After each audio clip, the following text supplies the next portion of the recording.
Hi, Hello. Harry. Thank you so much for doing this. It really means a lot to me. Yeah, of And course. yeah, I'm very happy that you are willing to share your story.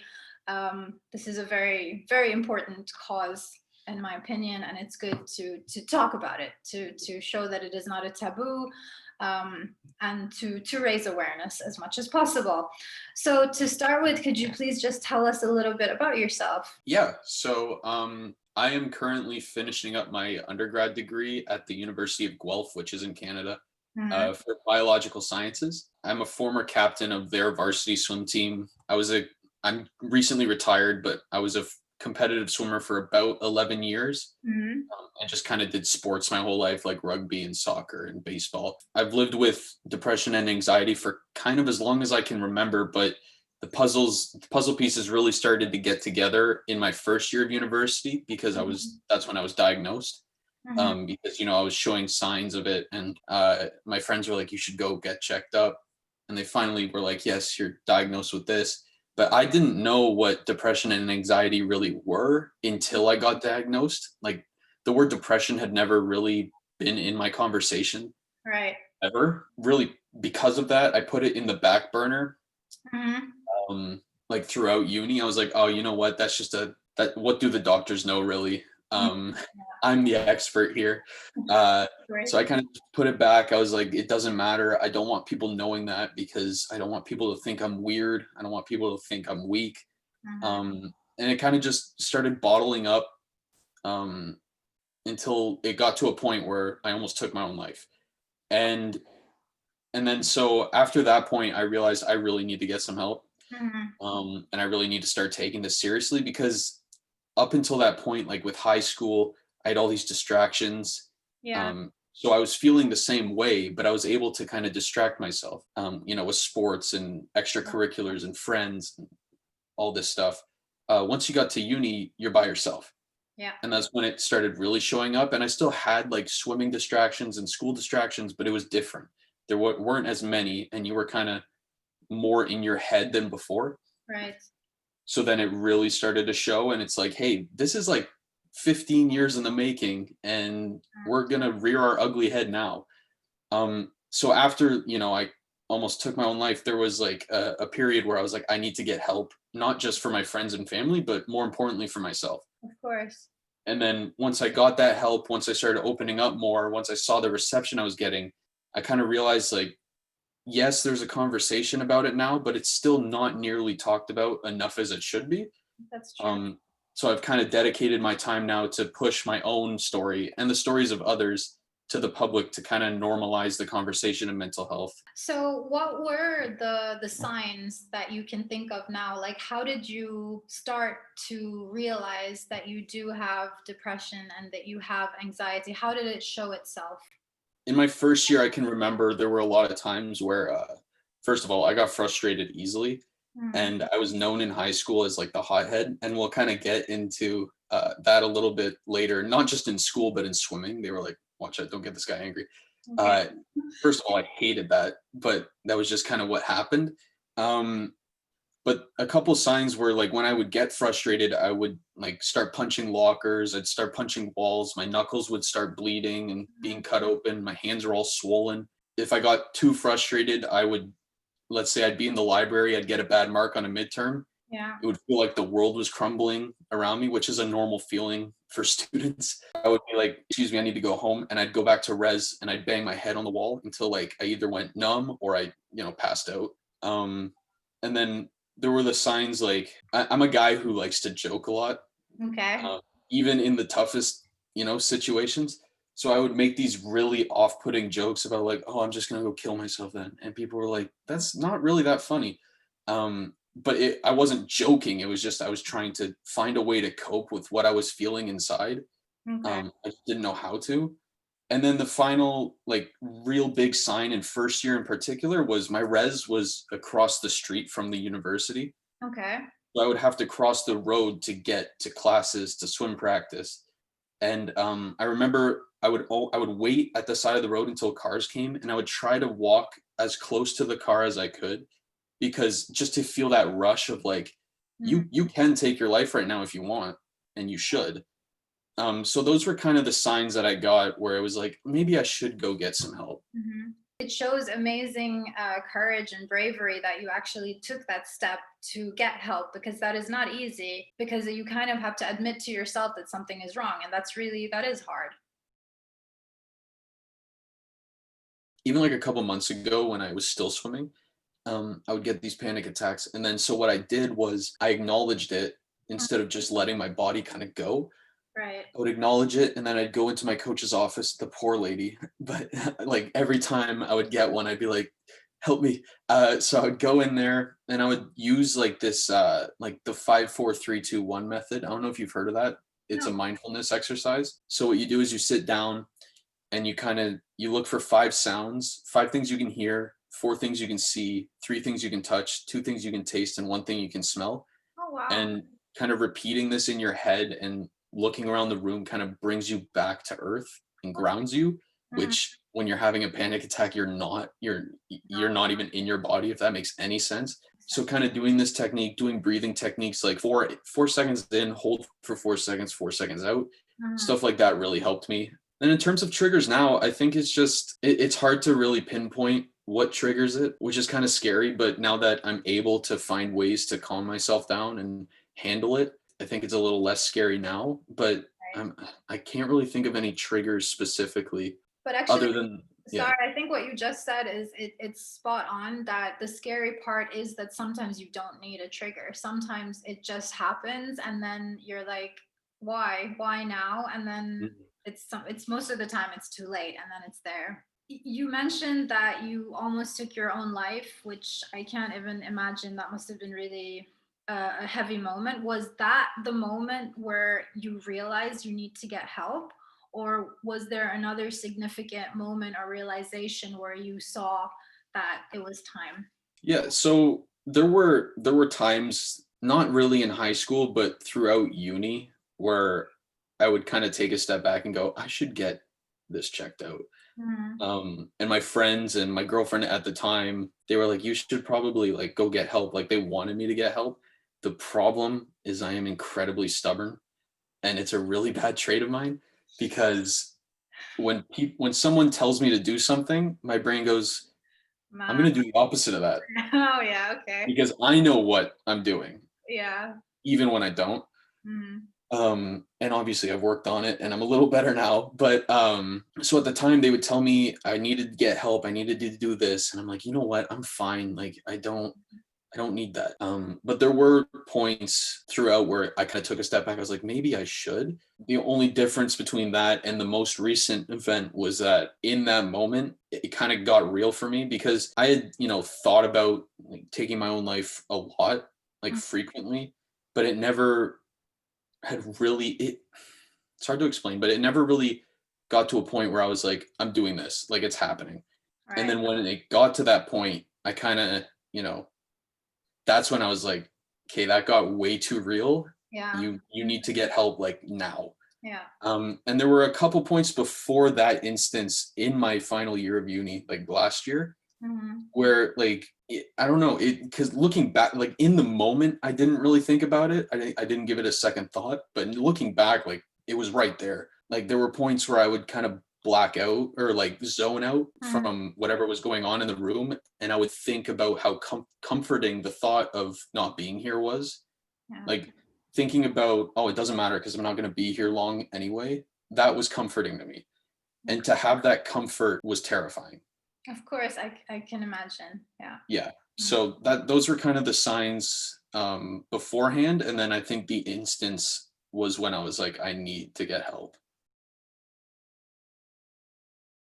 Is it still something that you feel you live with day to day? Yes, but not to the same degree. I think the difference between now and like back in even like a year and a half ago, a year ago, is Mhm. that I've kind of learned different strategies with how to cope.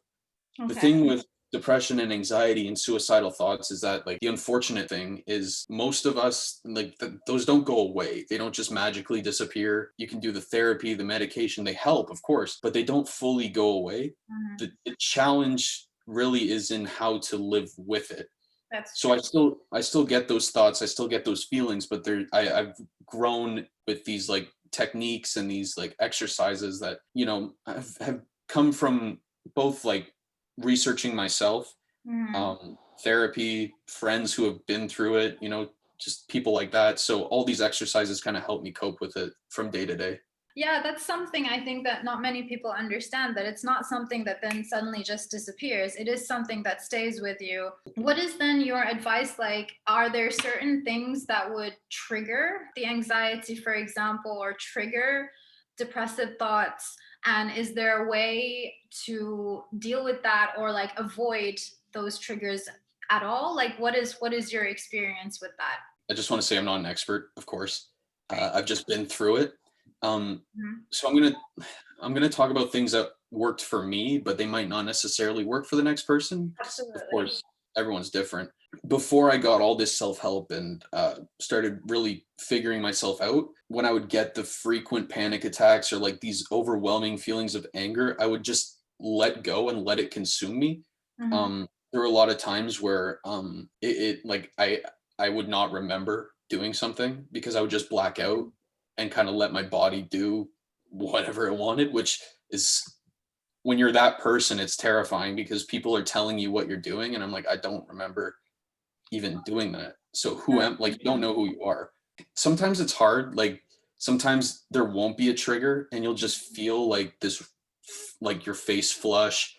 And a big sign for me for before I would get a panic attack is my hands would start going like this. Yeah. So I would look and I'd be like, seriously, like what? I'm not doing anything. Yeah. So in some instances, there's no triggers, and those suck. And before I got all this help, I would see that I would see my hands shake, or I would feel like the blood rush from my face, and I would just get scared and Mhm. overwhelmed, and then that kind of made the panic attack worse. I think the big one for me, and this is something I've talked to therapists about, is I love to have a plan Mhm. whether I admit it or not. I always mentally have a plan for the future. I wouldn't call it a toxic trait, but an unfortunate trait about myself is it has to go this way. And Right. if something falls out of place, Mm. like normal life is, like not everything's going to go according to plan. Unfortunately. But yeah, unfortunately. So like I would force these things to work in my life. And if they didn't, that would be a huge trigger for me because it would feel like the world's crumbling down. Yeah. And I was like, my life is ruined. Something so minuscule like, oh, you know, I didn't do get a good mark on a test, or I didn't do well on a race in a meet that didn't matter much. Mhm. Or oh, this person doesn't want to be my friend. Like it just small little things that could trigger a big reaction. So before I never really had ways to cope with it. Mhm. I remember one time with my teammates, I had a huge one in practice. There was no reason for it. I guess I had a lot of stress on my mind, and I touched the wall, and my hands started shaking, and I freaked out like fully. Yeah. And so what my coach told me to do was to go into, we had a side pool, like a smaller one. And what I did was I would go in and I would put my head up under the water and just kind of listen to my heartbeat and Mhm. like really take in my surrounding underwater. And for me personally, that was calming. That was a really nice way to kind of get my heart rate down, restrict my breathing because I also like when I get really panicky, I hold my breath Okay. and I forget to breathe. And I know that's a common thing for a lot of people. So being underwater, thinking, oh, I have to breathe, kind of helped me. I guess many people also might think that, okay, you decide to get help and then it's perfect. You find the perfect therapist, you get the perfect medication, and you're cured. Everything's okay again. Right. Would you agree with this? No. I Unfortunately, don't. it is not as easy as that. So, Mhm. have you had similar experiences of like kind of trial and error? Oh man, do I have stories. I actually wrote down a couple for your Okay. show. Uh, I do believe that this trial and error period of figuring not only yourself out, but ways that help you, Mm, it doesn't get talked about nearly enough, even in mental health conversations.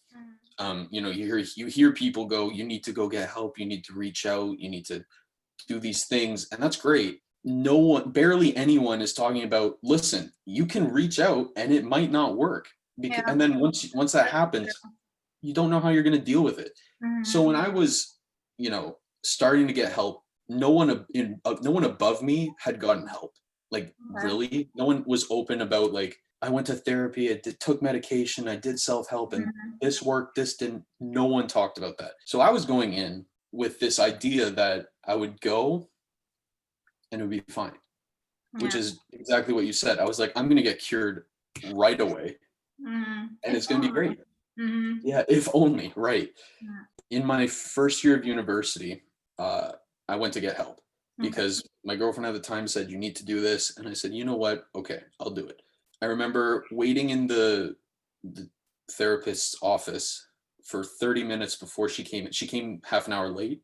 Okay. Great And I start. remember, right? And I remember having a panic attack Oh no. in her office for 30 minutes because I was like, this is like, there's something wrong with me if I'm here. So I started panicking and I was fully Mhm. freaking out. She came in, first of all, didn't acknowledge that I was having a panic attack. Also didn't acknowledge that she was late. And then she came in and she was like, what's wrong? And I told her like what was going on in my head. And she goes, here's some medication. Good luck. And then she left. And so I was like, therapy sucks. Because I was like, That's if not that's okay. therapy, I'm screwed. So that instance really made me hesitant to kind of go get more help afterwards.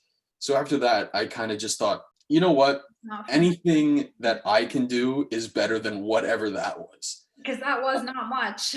No, it was terrible. I was so upset. I actually felt worse leaving than I did coming in, which should never happen. After that, I tried a couple more times. Hmm.